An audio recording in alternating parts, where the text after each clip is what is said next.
Okay. Then can you do 3 mantra? Kashyap, please follow. Okay. Namo Vitragay.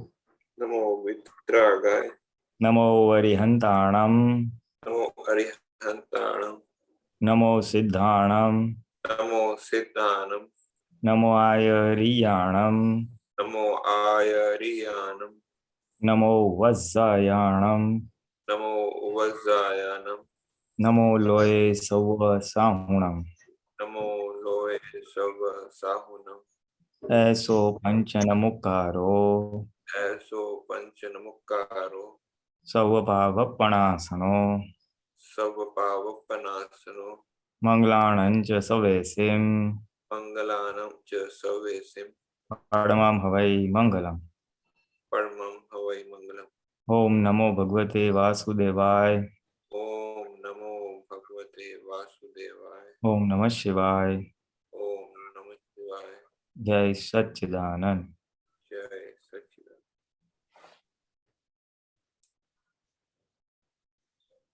Jai Satchidanand. Mahatma, welcome to the English version of the Holistic Science with Rajugna. Kashyap, your question? Yes, I have a question. Yes, about the word Apradh, which comes in third now column, that it is translated as offense, that not to spiritual being, spiritual persons and spiritual beings, we should not offend or do any impolite or avanvad. So Apradh, offense, it says so, but the means the exact meaning. Can you please tell more detailed meaning? You see, Apradh, as Dada Bhagwan has explained in Gujarati. In Gujarati, what he has said is કે પોતે આગળ વધે નહીં અને બીજાને વધવા દે નહીં. He will not progress further, nor will he allow others to progress further. Sort of in the religious context or in any worldly context also, you know. Sometimes we say, chalo, let us go to a Gnani Purush. If you tell like this to someone, maybe a neighbor or a friend or a relative, and what he will say, Arey, why, yaar, what is wrong with our religion? Our religion is very good here. No point in going to anybody else, you know. So he will not go and he will not allow you to also go. Why you are going over there? What is wrong with our religion? Or what is wrong with our spiritual master or guru, you know? So that is what is a brief explanation given by Dada Bhagwan. He will not progress, nor will he allow others to progress. So one minute. So when we ask for this strength, so what we say is, I should not be a block in someone, you know, to that I don't allow him to progress, nor I progress myself. This word Apradh comes in column 3 as well as in column 8. Yeah. In column 3, it comes for sadhu, sadhvi, acharya. That means spiritual saints and masters. And in 8th column, it comes for every living being.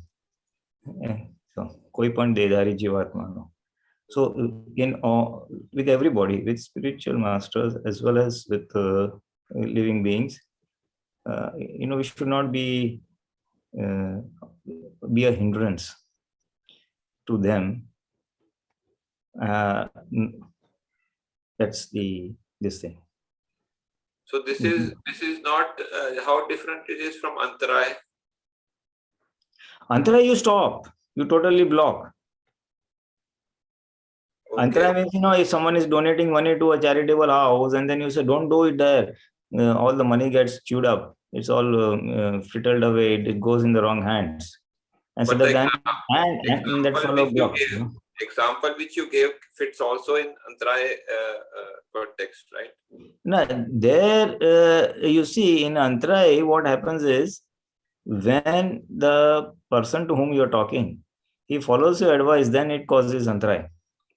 Here he may follow advice, may not follow advice. Here one himself here one himself also doesn't progress. So the Apradh which you gave in the example is caused by means of speech, right? Typically, yes. Typically, yes.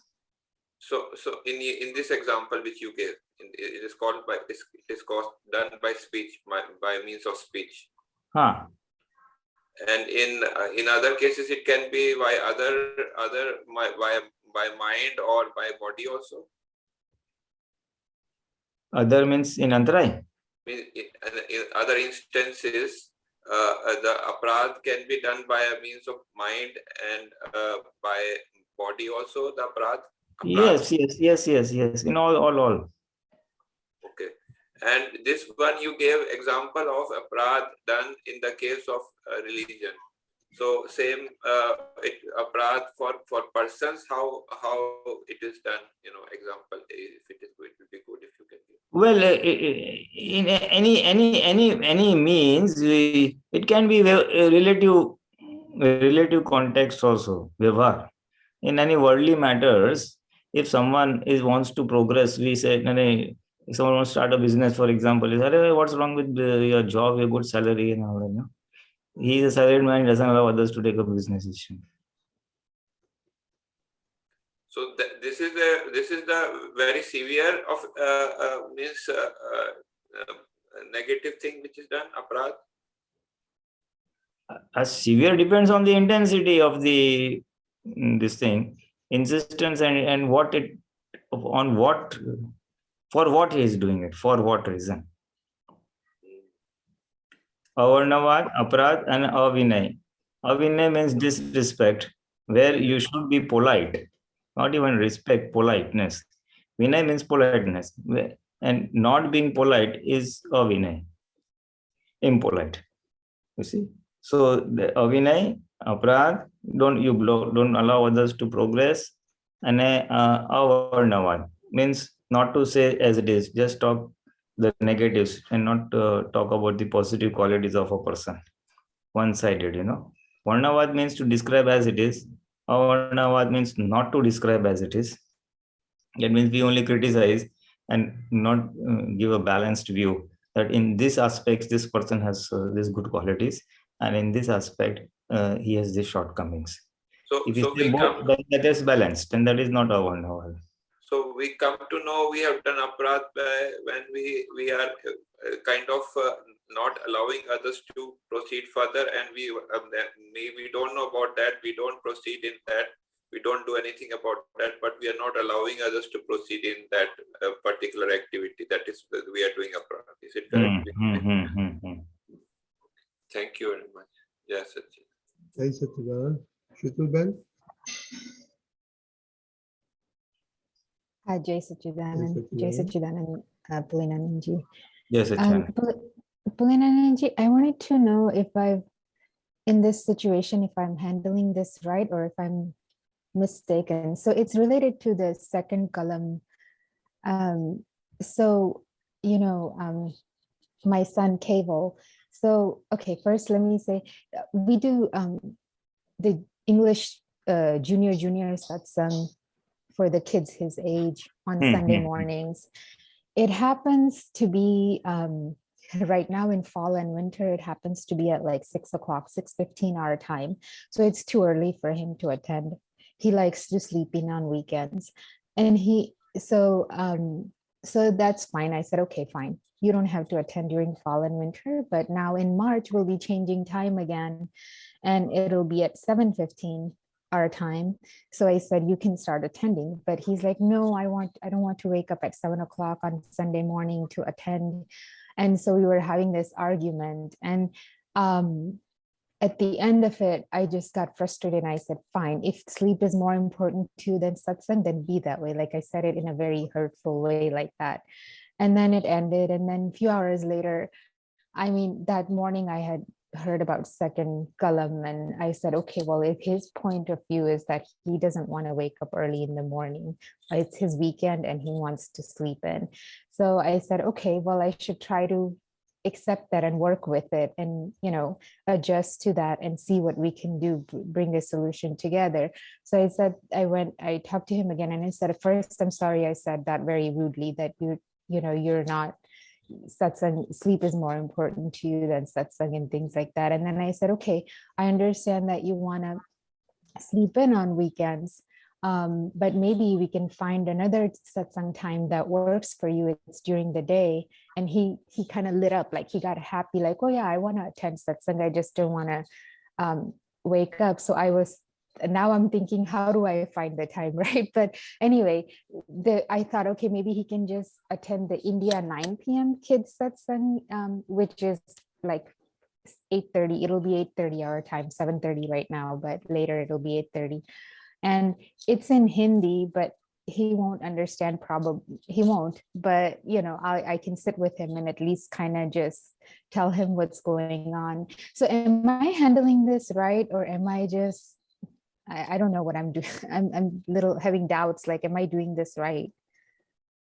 Yeah, basically you have to balance his requirement vis-a-vis in terms of sleep and his requirement in terms of getting inputs from satsang.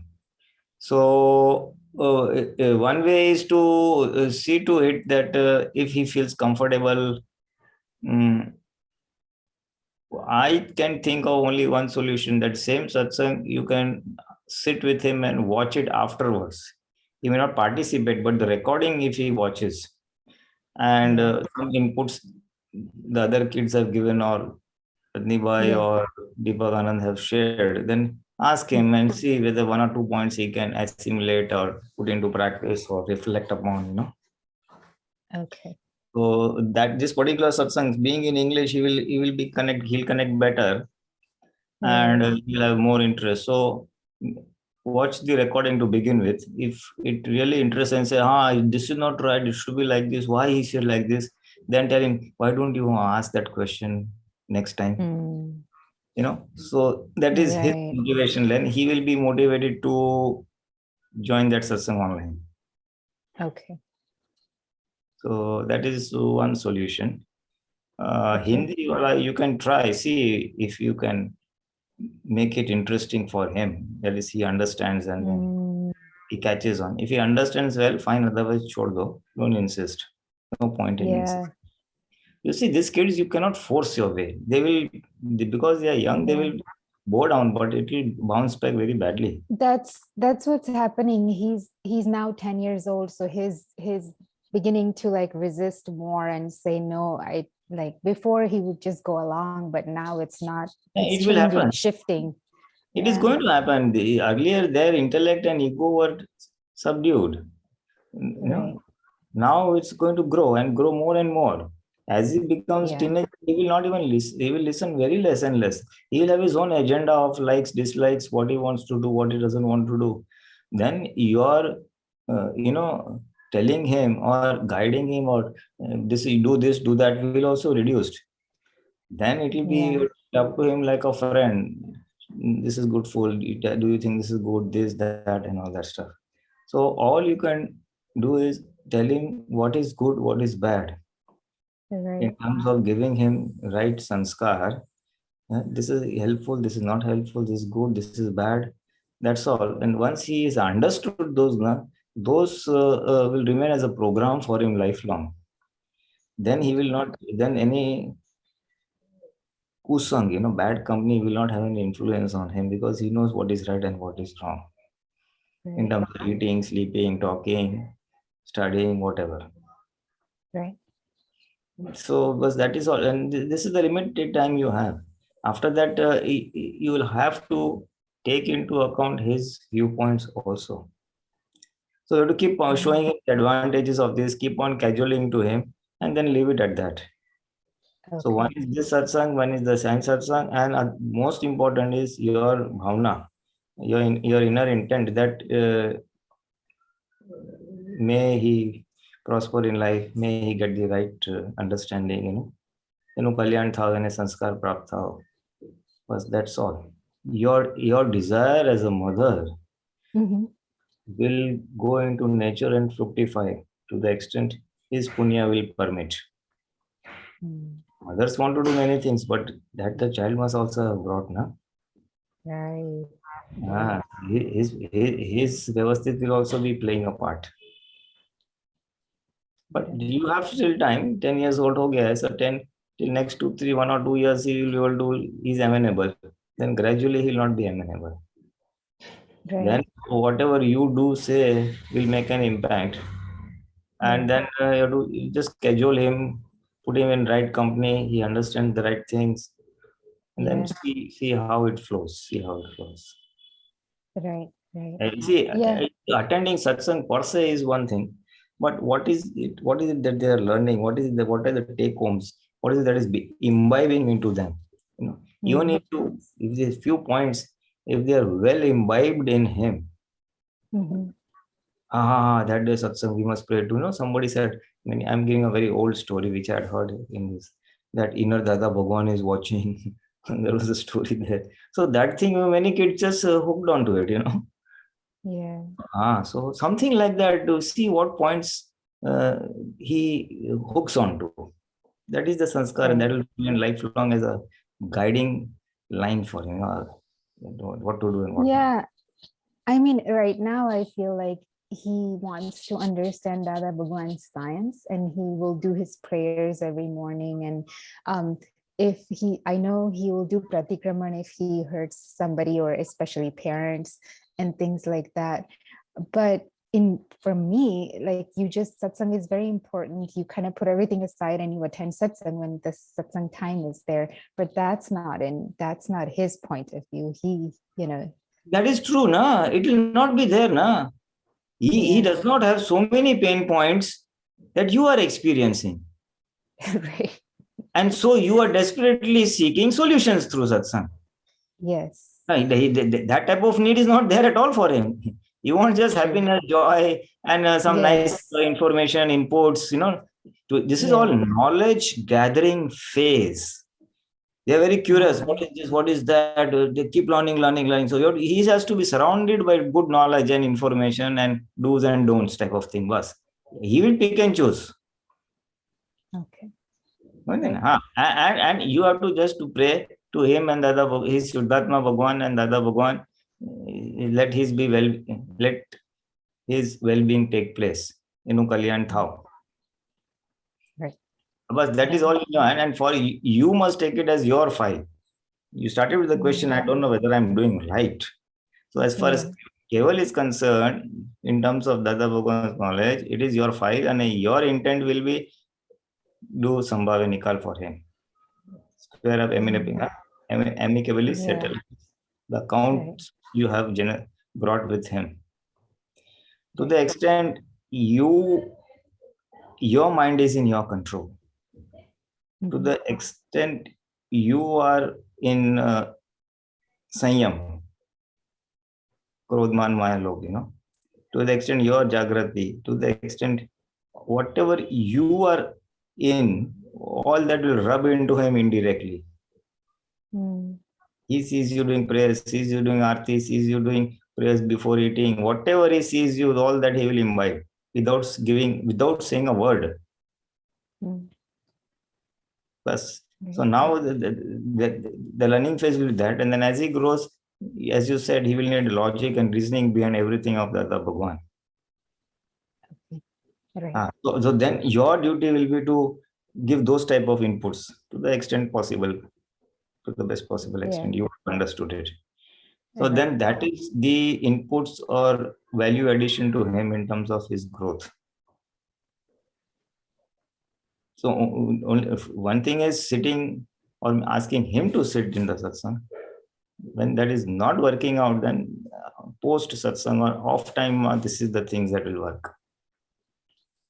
And once you say, Nainu Kalyan Tha, may his well-being take place, nature will do how? Today your question is, how do I get him into satsang? How do I see to it he gets right? What do I do? What do I do? When you are unable to figure out, then you pray and leave it to nature. And two working solutions. Off time, you sees the videos and sit with him and then see whatever questions he has and ask him, why don't you ask it? And see whether the Hindi stuff works. See whatever works. Okay? Okay. Jai Satchidanand. Jai Satchidanand. Hey, Satchidanand, make Karthik your question.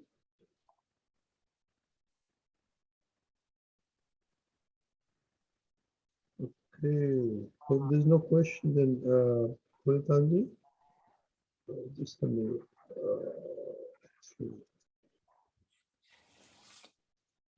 Okay, last time we introduced the second part of Apradh or Second Kalam. So can you go that Yeah. over the second one? Yeah, okay. I don't see it's on this side here. 1 minute, I'll just change my. Can you see that? Second, yeah, now I see it. I just changed 1 second. Okay. So, Supreme Self, O Lord, may you bless me with such an infinite inner strength, so as not to hurt, neither cause someone to hurt, nor support someone hurting, even to the slightest extent, the foundation or viewpoint of any religion or faith. Yeah. Basically, every person has some beliefs that this is right, this is wrong. First thing is vis-a-vis the relative religions. That means Hindu religion, Christian religion, Muslim religion, that way. So may I not hurt the beliefs or the viewpoints of those religions. That is one thing. And the second thing is religion or dharma, which is the Gujarati word. Dharma means his nature, his prakrut nature. So may I not hurt his prakrut dharma or his prakrut nature. That means his body or his, the relative body self nature. Someone feels like doing things on time, doesn't feel like doing on time. Someone likes to speak in a loud voice, someone soft voice. So everyone has his own nature, the body nature, or this personality, if you may say so. So that I may not hurt anyone's such personality is the inner intent or the strength that I'm asking when I say this in Second Kalam. It says, when I don't hurt the slightest extent the foundation or viewpoint, so that is this thing. When I don't hurt the viewpoint of any religion or viewpoint of any personality, thought process, what he has brought. May you bless me with such an infinite inner strength, means Sadhvad. Relative pluralism is too bombastic a word to understand. Or non-hurting speech, conduct and thinking as would restrain me from hurting any of the religious viewpoints. So the second part says that first thing is, may I not hurt, give me the strength such that. And the second part says, may you bless me such that I am able to do that non-hurting in terms of speech, in terms of my action, and in terms of my thoughts. So thoughts are discharge. Whatever thoughts we get in our mind, those are discharge. And so they will come, whether hurting or not hurting. But when I ask for such a strength, what will happen is that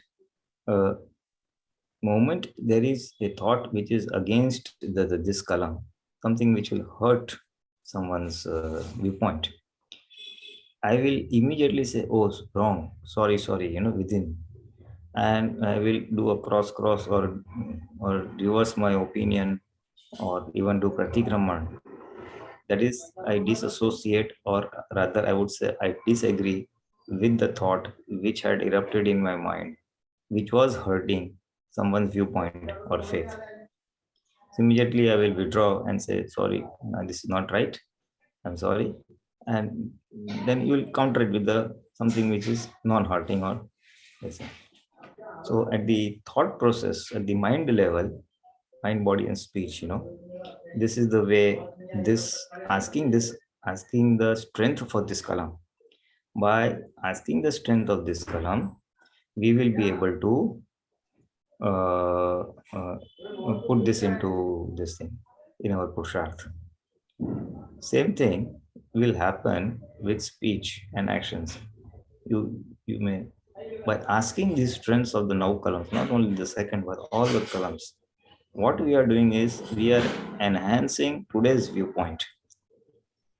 Today, because I want to be free from worldly shackles, because I want to go to moksha, I desire that my worldly interactions, my vyavhar, should be such that it is non-hurting to anybody.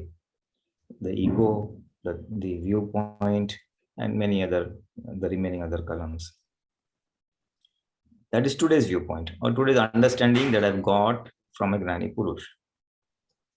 Now, it may not be aligned with the discharge that I have brought in my Prakruti, mind's body speech. So, the mind body switch will unwind as a discharge. So, but today's opinion is different. It is in tune with what the Gnani has said.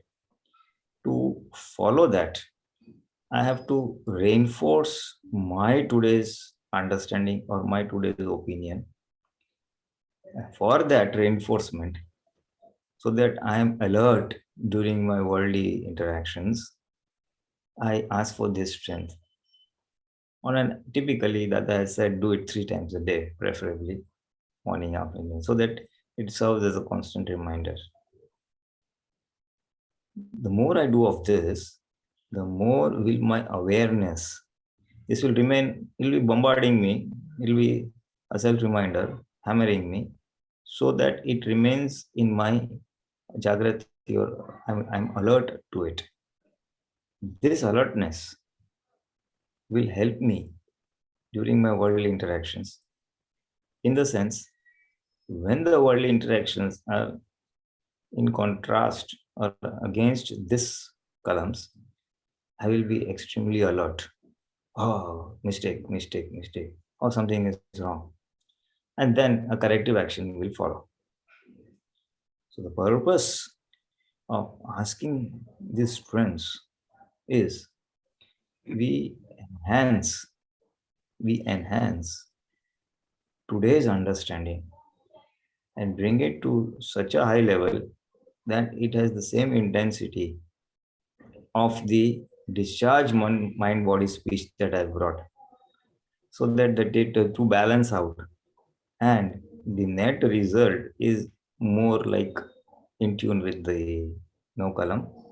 Or even if it's not there, I happen to go against the no column in terms of speech or in terms of action, but I will immediately be alert. I will immediately apologize within, do Pratikraman, so that what happens in this case, Dada Bhagwan says, and although in discharge, mind out action, it is against. But when you say, oh, this is wrong, so you're withdrawing your ego from that thing. So gradually, over a period of time, in all our worldly interactions, wherever we contravene the 9 columns, we will be withdrawing our ego.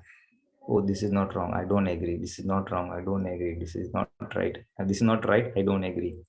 So not agree means the discharge will come and it will just get exhausted, what we call as nirjara. And it will not carry forward, because the discharge that is taking place now in terms of thought, speech, and action is what we have charged in the previous birth. By way of bhav, by way of opinion, we have decided, oh, I will do this, I will do it for that, I will not tolerate anyone dominating me. If he says 1, I will say 2. I will give him back. So we have charged of that type. That was the opinion in the previous birth. Now, in this birth, we are reversing our opinion. We are not in agreement to what is happening. So this no kalam is a big thing. It just reduces the intensity of the discharge and it decays the discharge because you're totally in disagreement with what is happening. So it just comes and goes, comes and goes, and comes and goes. And in case you're hot, you're going to do Pratikraman, and you're setting up a new opinion today. So this new opinion will reduce the intensity of the discharge opinion, that the discharge opinion that is playing out in terms of mind, body, speech. So it's an interplay of two forces. One force is the discharge force, which is already charged and is being discharged. And one force is today's viewpoint, our today's intent and desire in terms of no kalam. And the more we reinforce today's viewpoint, we will be alert to anything that goes against it. And it will ultimately balance out, decay, and reduce. The intensity will reduce. Yeah. For Mahatmas, the intensity will decay very fast. For a person who has not realized his self, for him, it will help him to remain alert. And these will also work as new causes. He is desiring these new things. So these causes will come into fructification in the next birth. In this birth also it will help him. And this may also be an instrument or a nimitt in his decay. In the sense, if his charge is such that they are not so high and intense, then by saying this no kalam and all that, it will diminish so fast and then he will get the result here itself. Or it will definitely work it'll come into fructification in the next birth. So for a non-initiated person who has not got the Gnan Vidhi or who has not realized his true self. But for the one who have realized the true self, it will work wonders because you have become separate from the body. You have become that I am the pure soul. So we are separate from the body or the Prakriti. Being separate, you become the Purush and then you do the Purusharth. Being separate, you then operate on the discharge mind, body, speech. So then it is a question of decaying out or rapid decay of the discharge Prakriti. So that's the concept of the entire Navkalam. And as far as the specific second kalam goes, it is basically from the physical religions, the worldly religions, relative viewpoint, and the underlying viewpoints of the faith, the beliefs, what is the belief he has brought as far as his mind, body, speech is concerned. May I not hurt these beliefs? One small example is that once Dada Bhagwan was traveling by air to USA, and there was a Muslim sitting next to him. USA or somewhere, it was in some flight, and he was having non-veg food. So he asked Dada, don't you feel bad that I'm eating non-veg in front of you? You don't eat at all. He said, no problem, I have no issues at all. Because Dada Bhagwan knew for a Muslim, eating non-veg is not wrong. But for a Hindu, it is not appropriate. So from his viewpoint, he is not doing an error. He will never say, oh, you people are doing wrong, this should not be done, all that. So that is not hurting the viewpoint or a belief of anybody. A second example is that if there is a thief whose livelihood is doing robberies, Dada says that even if I come across such a person, I will not tell him, you are a thief, you are not right, you are wrong. Dada says, Yadvad means telling him the result of the actions that he is doing. That is, telling him that if you do robberies and this thing, what will happen? Explaining him to the result. So that is the Syadwad or the non-hurting manner of speech or action. So one has to introspect. Who are the people I'm interacting, or what are the situations I'm living in? And I should see to it that I don't hurt someone's viewpoint. That is my approach. Even anybody is doing wrong, then maybe he's doing it from his viewpoint. So why should I say, why should I have any grudge against him? This is the intent of the second kalam. Yeah, I That is think by we my have a question, Pulinanandji. Let's say question. Question okay. Yes, yes, Acharya. Can I ask about the sixth kalam also? If it can you explain the words of that? I just say it, but I don't understand properly the words of the sixth kalam. Yeah, we can take. Yeah, you can take that.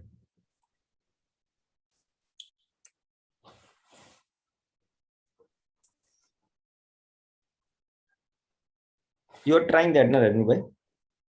Oh, sixth one you want? Yeah. Sixth.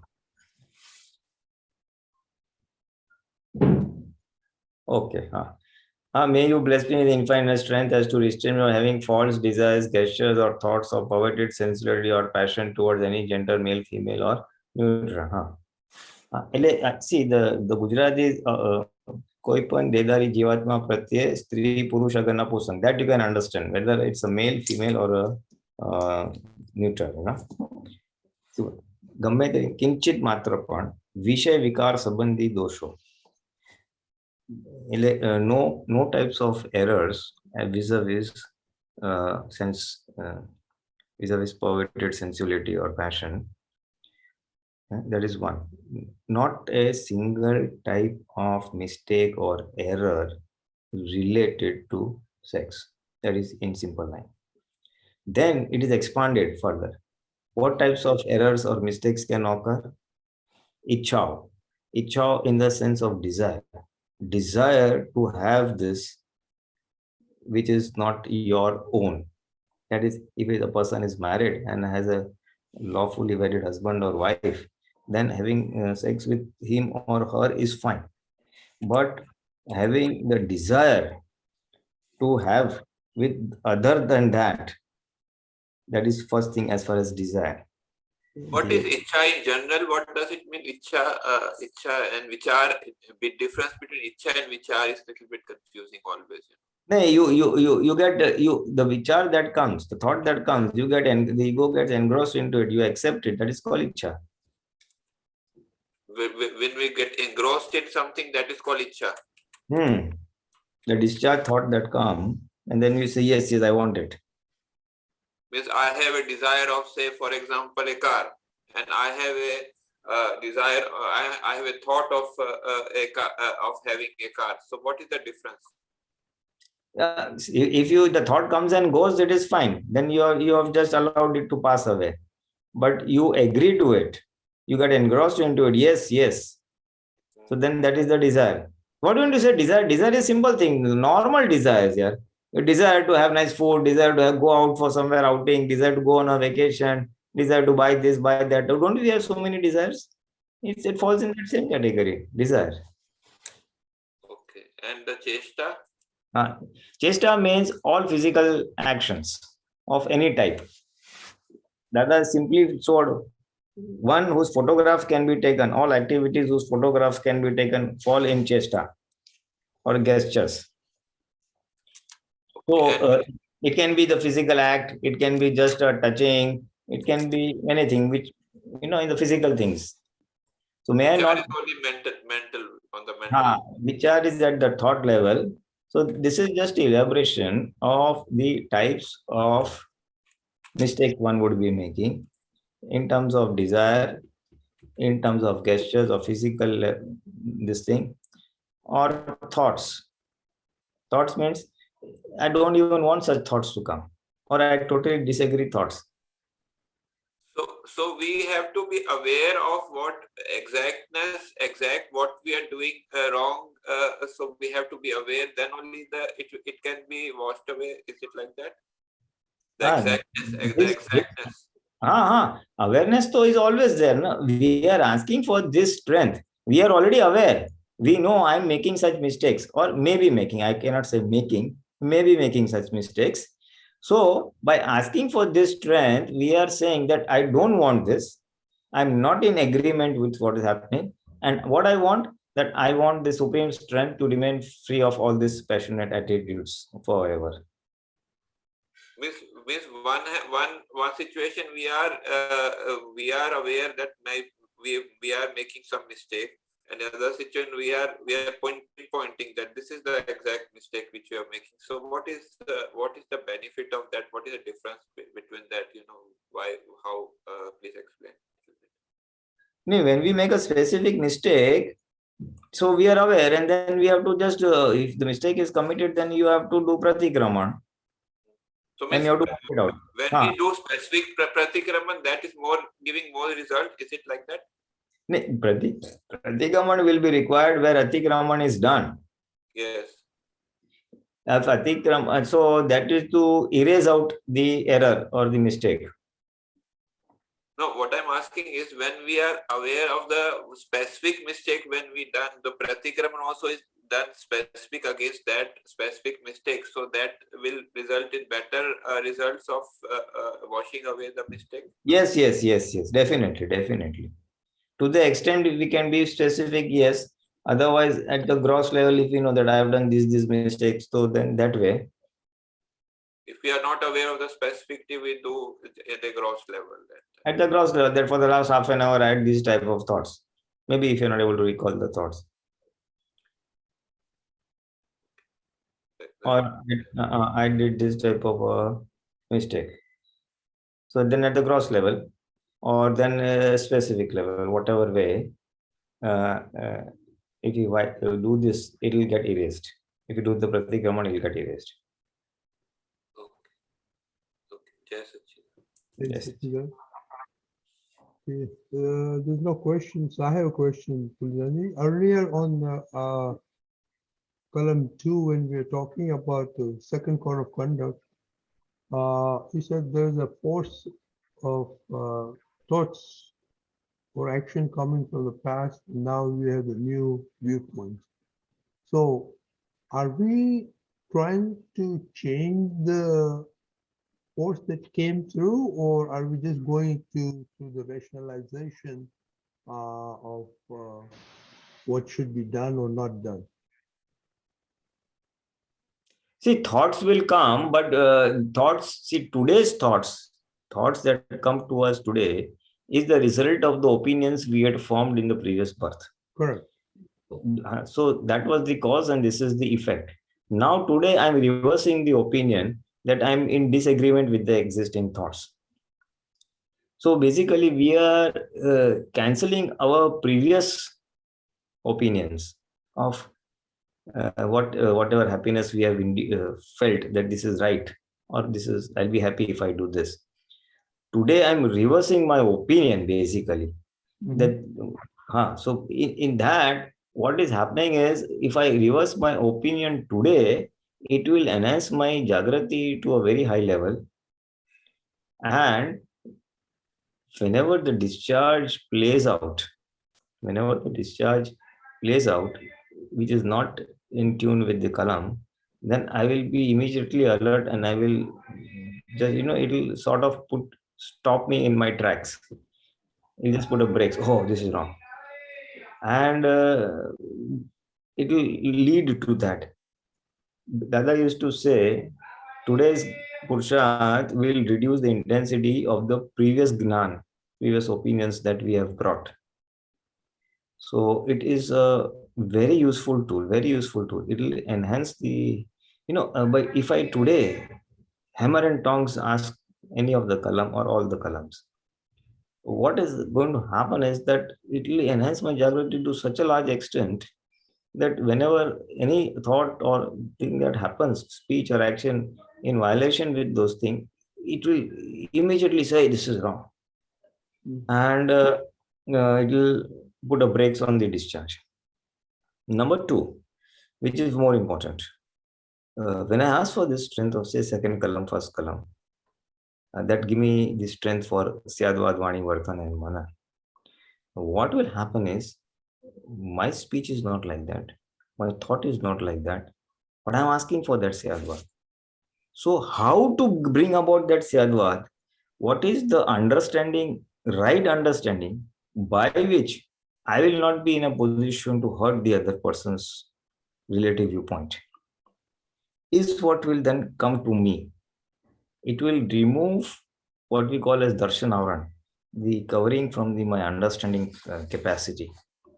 Supposing as one person, he does not listen, he gets up late, he is very irregular in all his activities, and I am a very structured person and I do things on time and it's very planned and all that. So interacting with him will cause so much of problem, and I will just not be able to maintain it. The Syadvad, Vani, Vartan and Mana. Now, how do I maintain that? I want to do Syadvad, but it's not coming because it's mismatching with my viewpoint. I feel that you should do things on time and you should be structured and planned, and life cannot just go haywire and not to waste time and all that. But the other person doesn't believe in that. So then if I have to be Syadvad, then I have to first thing understand that his Prakriti is such that this is what he has brought inbuilt, like an inbuilt program, Just as I bought a program of to be structured on time and everything, he has bought a program, it's not necessary to be structured. Do things as they come, very sahaj, flow with the requirements. So they will dig the well when they're very thirsty, They don't plan out that I need to have water. But that's his personality. That's his viewpoint. Now you can't do much about it. So many viewpoints are floating around in the world. So many types of 14 lakh layers of human personalities. So first thing is, for me to be Syadvad, I have to understand that just as I'm bound by my viewpoint, that things should be structured, he is bound by his viewpoint that things can be casual. You see? If someone asks me, you be haywire, I just can't be. So if I can't be haywire, he can't be structured. First thing is understanding that, I remember once I'd gone to some aquarium and various type of fishes and all, all beautiful body forms, colors, this, that. Ultimately, I said, these are all prakrutis. So something similar in nature, the human beings, these are all just prakrutis who have brought charged in a different manner, likes, dislikes, opinions, and that. So first thing I have to understand that the other person, this is his prakriti he has bought. No, I can't do much. Because if I view from my viewpoint and then tell him, Arey, why you're keeping over here? Why you're not going on time? Why you're doing this? Why you're doing that? You don't understand this. It's going to be all hurtful speech and actions. Now, on the other hand, I'm asking, I don't want to do that. So it will trigger in me, now how do I handle such a prakriti? So first thing is the realization that his viewpoint is like that. Then from his viewpoint, I have to show him what are the advantages or disadvantages of what he is doing. Or as Dada Bhagwan used to do it, rather than tell him, do like this, what do you think this can be done? Do you think this is a good way of doing? Or when he has made a commitment which he has not fulfilled, I will do like this, but he has not done it. Then we must tell him what happened to that. Rather than stay, otherwise we simply stay. Last time you told like this, you have not done it, you don't do what you say, you are like this and you are like that. No. A leading question. Last time you said that, what happened? You always say this, what is the result? So make him feel that it is his error from his viewpoint, not error from my viewpoint. This is one of the ways of getting into that Syadvad Vani Vartan category. Now, all this will only happen if I very strongly and deeply desire this. It has to be my deep intent, Drad Nishchay, that I want to follow that columns 1, 2, 3, 6, whatever. Now, I want to follow, but it is not deep enough. The intensity is not that high. Then I have to repeat it. Say I ask 15 minutes, 15 times, 20 times, whatever, So then it becomes stronger. This intent becomes stronger. And when that becomes stronger by repetition, then I will be alert at the time of discharge. And it will trigger in me what next to do. This is not working. What next to do? What next to do? If the answer is available, fine. As I said, asking leading questions or prodding him or showing him in the mirror to his actions, rather than I bang making a statement from my viewpoint. That is one. Or maybe something will pop up from ourselves within on what is the Sadhvad way of dealing with this person or this situation, whatever it may be. So that will come to us from within. And if it doesn't come, at least we will stop somewhere and our actions and speech will be in a non-hurting manner. In that process, it may hurt us a lot. We will feel a terrible discomfort. That fellow is doing all idiotic things. I cannot tell him. And so it will cause a lot of pain or heartburn within me. So that is called tap. That is the penance, loosely means translated into English. That is the penance one has to do. And square up the karma. I have to do the penance to square up my karma. Why is it that I have come into a situation where I have to interact with the person whose personality or thought process doesn't match my thought process or viewpoint? I have come into that. So it's a type of bhogavata or suffering by the nimit of this person, at the hands of this person. He is the instrument in executing or making me uncomfortable, giving me. Pulinanandji. Okay, Sheetal. So this stuff, like, I want to understand this. So yesterday I was with a person and just negative thoughts kept coming in my mind. And I saw that, like, it was my ego, basically. Like, if this person is wrong, I am right. This person's doing this wrong. Just seeing mistakes. Halfway through, I realized, what am I doing? Like, this is wrong. It's all my ego talking, and it's really these negative vibrations that are going out there. And it's and I'm a Bhagwan JSS. But I don't know if it was my Jagruti that was lower, but I was feeling very uncomfortable inside because of all this negativity. And then I didn't know what to do. First, I said, okay, because there's a lot of activity going on, right? It's not like I can take a pause and I can just kind of reset my mind. It's just constant stuff, people demanding this, that. But it was very uncomfortable. And all I kept thinking was, I need this situation to be over so that I can get out. Like, I just need to finish this off and I can go back to my normal. Is this tap, or should I have done some purusharth? I mean, at that time I realized it, but nothing came to my mind. I didn't know how to handle it. That is, you were Jagrat, you were alert. You were alert. That is because the fact that you felt this is wrong. The fact that you felt this is wrong, that negative thoughts are going out for the other person and it is not right. So you were alert. Jagrati was there 100%. What you're saying is you could not figure out a solution of how to handle the situation. Yeah. Right. So, but still you maintained your stand, that you didn't blow up. So right. that resulted into the tap that I was just mentioning some time ago. So that was tap. Your suffocation, what to do and let this thing get out, is tap. This will remain till gradually either the situation diminishes or we get solutions of how to handle the situation. Okay. Either of the two. So the tap is always there. And then when things are cooled down, at that time you can ask for strength. Next time, please guide me as to how I should deal with such a situation or such a person. Okay. In off period, when we are not under pressure of work pressure, There, if we pause and try to ask for strength, maybe something will pop up from within. That next time this thing happen, I will deal with that situation like this. Right.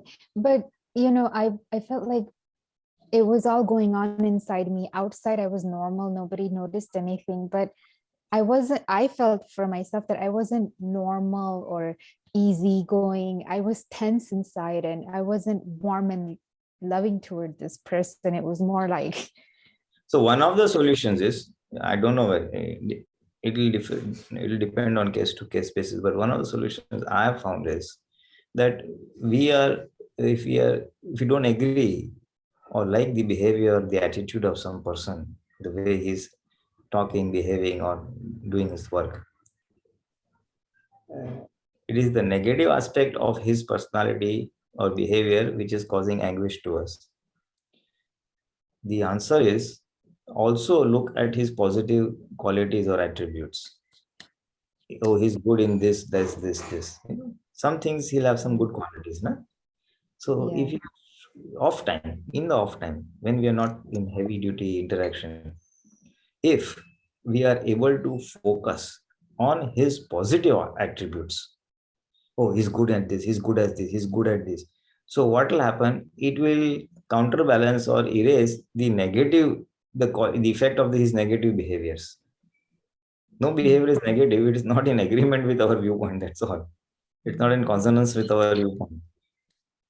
So, by enhancing his positive attributes or qualities, we will, in our mind, neutralize the negative opinion that we have about a person or his behaviors. And once that is erased during the off time, then that new understanding or my way of looking at that person will change totally. The next time he comes, that fellow is doing like this. No, but he's good at this. He's good at this. And that will remove that tenseness that you were experiencing. Yeah. Tenseness is the mind. The mind is so, the thoughts are coming at a thought. This. That will go down. Yeah. Okay. This just 1 second. This one of the ways Dada Bhagwan has said, when I see a person and I feel, oh, he's such a nasty person, what Dada would say, oh, he's a good person, he's a good person, he's a good person. Say 3-4 times, it will remove that nasty person effect. So seeing the positive attributes is what will remove the negativity we have against a person. Okay. Yeah, off time homework. Yeah. Okay. Our time is up. So, can you do 3 mantra or please follow? Okay. Namo Vitragay. Namo Vitragay. Namo Arihantanam. Namo Arihantanam. Namo Siddhanam. Namo Siddhanam. Namo Ayariyanam. Namo Ayariyanam. Namo Sayanam. Namo Vasayanam. Namo Loe Savasahunam. Namo Loe Savasahunam. Eso Panchana Mukaro. Eso Panchana Mukaro. Savabhavapanasano. Savapavapanasano. Manglanam cha savesim. Manglanam cha savesim. Padmam Havai Mangalam. Padmam Havai Mangalam. Om Namo Bhagavate Vasudevaya. Om Namo Bhagavate Vasudevaya. Namah Shivaya. Om Namah Shivaya. Jai Satchidanand. Jai Satchidanand.